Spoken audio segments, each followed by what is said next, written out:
Just a couple of random things I wanted to add on, continuing from the last video.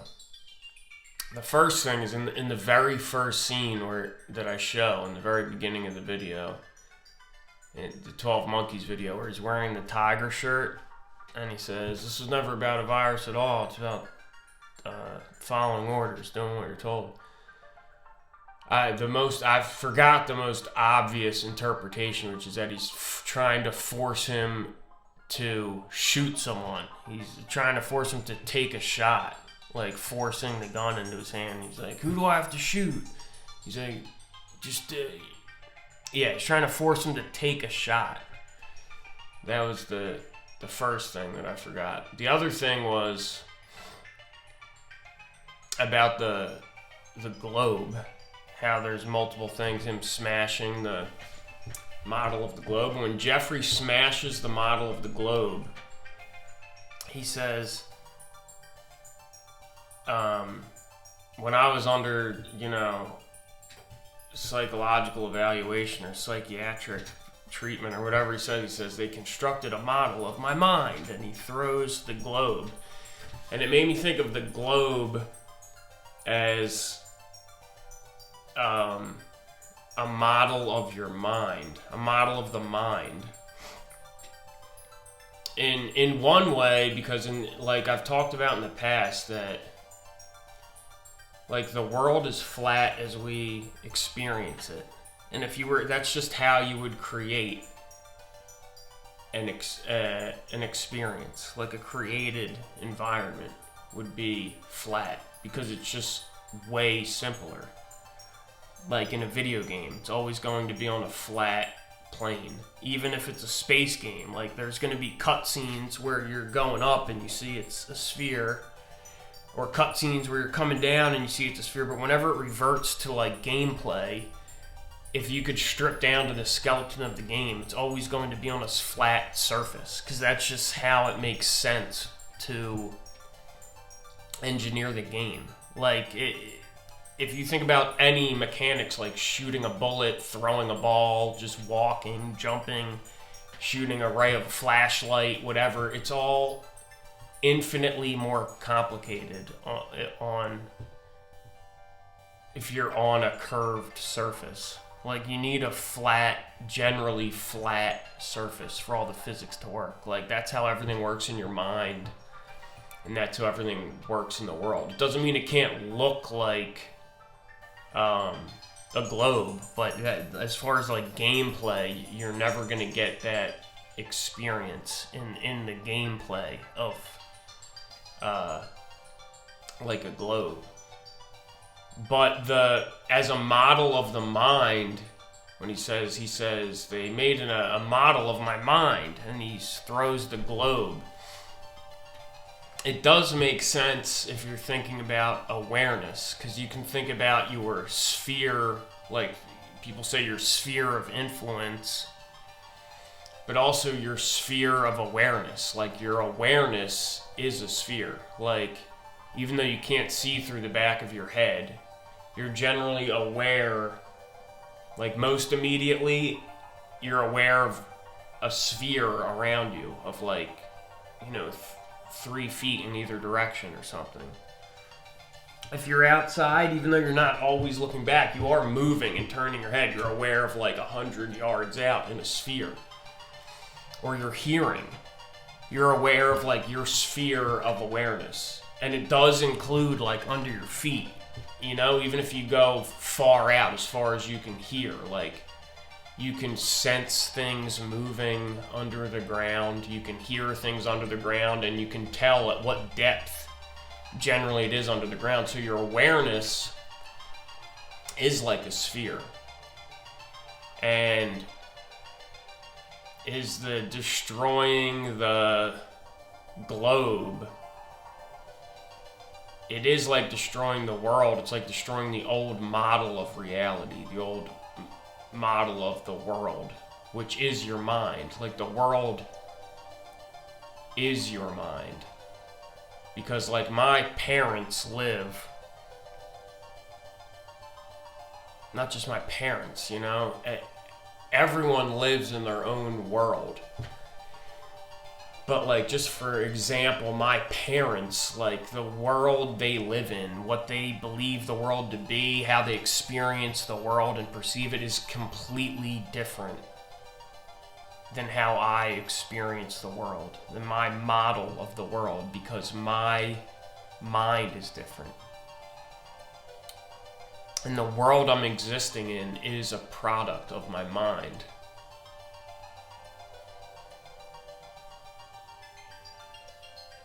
And the sphere does work for that, because your awareness is always a sphere. Your sphere of awareness, your sphere of influence, what you can reach out and touch and hear and smell is a sphere around you.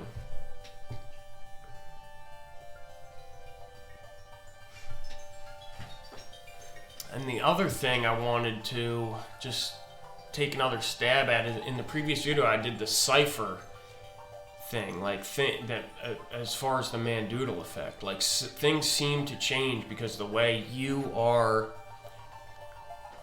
filtering the information changes as your mind changes, as your model of the world changes. Your cipher or code for deciphering, I guess what you could call objective reality, changes. So everything you're looking at changes as your mind changes. The whole world changes because the world is a projection of your mind. Not to say there isn't an objective reality, but that's not where you live. You're way stepped down on this individual human level. So what the objective reality is like infinitely more vast than we can experience.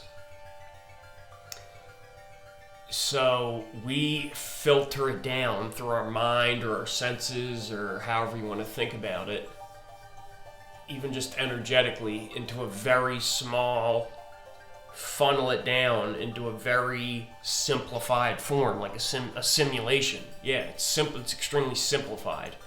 Your individual experience. That's what we experience. So within that vastness, there's like room to interpret what we would consider like infinite different realities or worlds. And even within generally the same world, you know, there can be something that you, for instance, music or a movie that you didn't like at all. You thought it was you thought you understood it and it was stupid, or you didn't like it, and you see it later and you think it's genius. This has happened to me like many times with different types of music and artists. Or the other, it can obviously be the other way around. Like you interpret it, something is really good and wow, this is incredible, it's a genius, and later you interpret it to be shit, like it sucks, it's elementary, or it's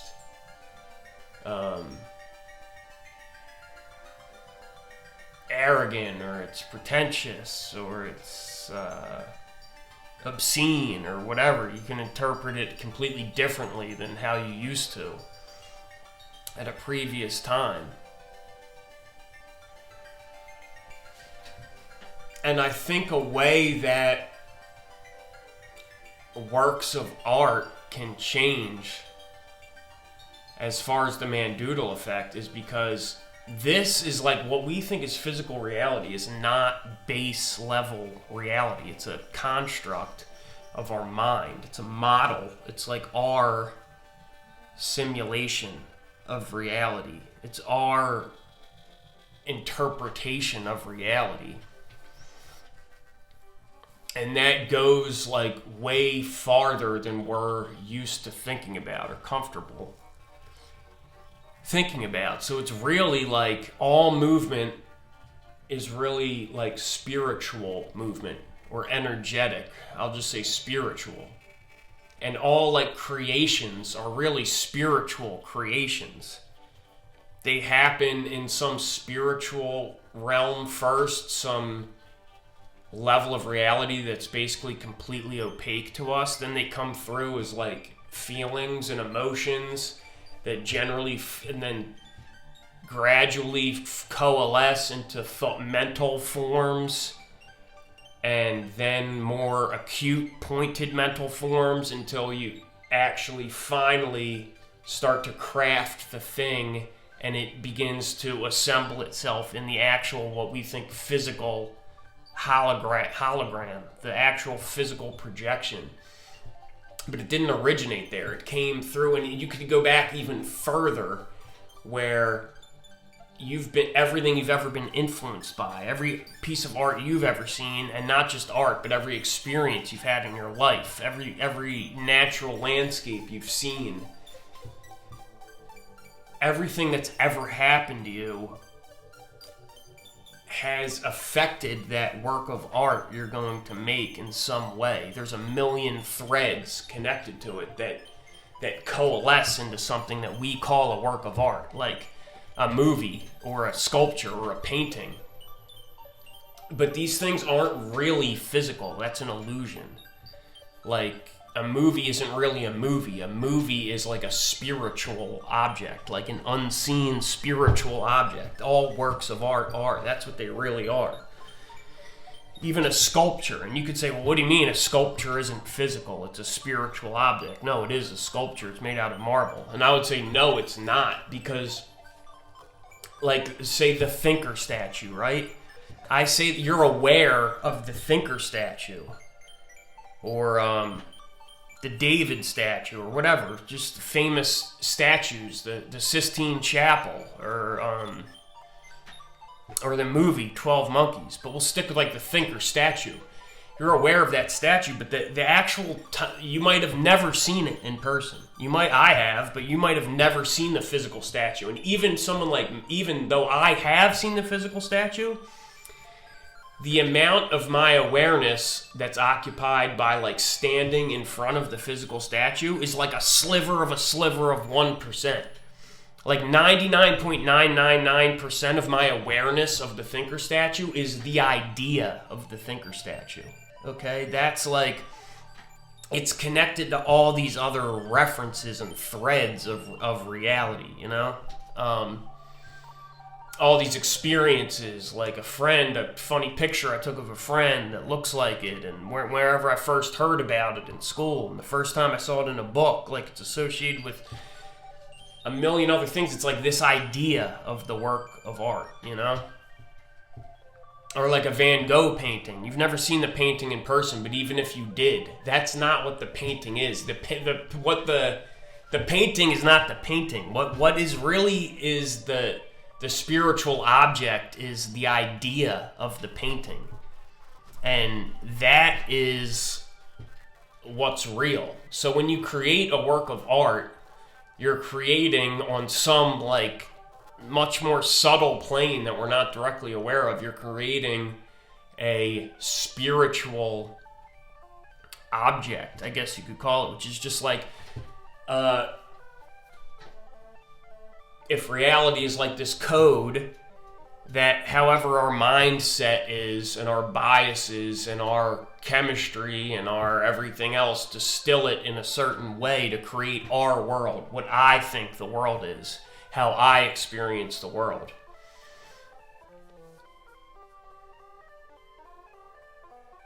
All these things, my experiences, I coalesce them into a spiritual object, which is a work of art, which is inseparable from all my other experiences. And anyone who ever sees that, it affects them forever, no matter what. They're all interlinked, right? So it's the spiritual object of a work of art is like taking all these threads that connect all these different people, all these different experiences, everything you've ever read or heard or felt, and you coalesce them somehow into a compact form, which we think is a sculpture or a painting or a movie. And it is on one level, on the holographic level.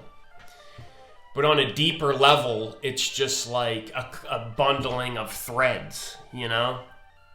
Of analogy, of meaning, of experience, of whatever, these threads that run all throughout reality, all throughout time and place. And like, I'm reading Dante, I'm connected to Dante in some way. I'm irreversibly affected by it. Even without reading it, I still am, just because of the cultural reference. And I've been affected by people that were previously affected by it. It's like an unbreakable chain. Everything's linked to everything else. So if we're looking at this super dense reality code, like the Matrix code, and we decode it in a certain way into our reality, it's like making a work of art is like somehow making a focal point of that code, putting like a magnifying glass on it, or bundling a bunch of threads together into a condensed a coalescence of like these connecting threads. That's what the work of art really is the idea of it. It's like a spiritual object on a deeper level that you interact with. It's not just the physical thing. That makes up a very small sliver of it. The vast majority of the work of art is the idea of the work of art, the feeling of the work of art, the memories associated, and all the threads that are all associated with it. That's what it really is. And if that's true, that the physical reality is just a end product of like a spiritual reality in many layers that filter down to this most simplified, most individualized simulation of your personal world model, mind projection of reality, then that means nothing's really happening here. This is all like an illusion. This is like a projection of something that already happened. Like a movie on a screen isn't really a movie on a screen. It's a product of light shining through a film. Like, you can't have a movie on a screen without first creating a film to run through a projector. It doesn't work like that. It has to proceed to the more concrete levels from the more abstract levels. First, it has to be an idea of a movie. Then you have to make the movie, get the actors and cast everyone, and then edit it and put mute sound to and all these things till you come up with a film, and then you get a projector, and then you get a little window in a big room, and you make the room dark, and then you get the movie. Like, you don't just, a movie doesn't just pop in onto the screen out of nowhere. It's the end result of a process. So the movements, physical movements you think you're making in life and the world are an illusion. The only real movement you ever move is spiritually. So if nothing ever changes in your life, even though it appears that time is passing, but if you go from like a young boy to an old man just playing video games in a room all day, and nothing ever changes with your world model or your mind or your spirit, you don't have any spirit, you didn't actually move anywhere. You never moved. No time passed, even though you were born, lived your whole life, and died. You're moving spiritually when you're changing, when your model of reality is changing. That's the real movement, which then subsequently is represented in the physical world as actual experience, or what you could call holographic experience. So what I'm trying to get at is, as you move spiritually, then you're seeing a work of art as a spiritual object, a coalescence of this code, which is not a physical sculpture. It's not a physical movie film. It's an idea of a movie. Or a feeling of a movie, or a feeling of a painting or a sculpture. As you move spiritually and interpret the world differently, experience objective reality differently, you are going to experience that physical object completely differently, because it's not really a physical object. So just as like an example of like the James Bond movie, where I can't even remember her name, but Dolly. Dolly has to have braces for the movie to make sense. The movie sucks if she doesn't have braces. The ending is completely anticlimactic. It doesn't make any sense. Like Jaws falls in love with her because she has braces in the James Bond movie.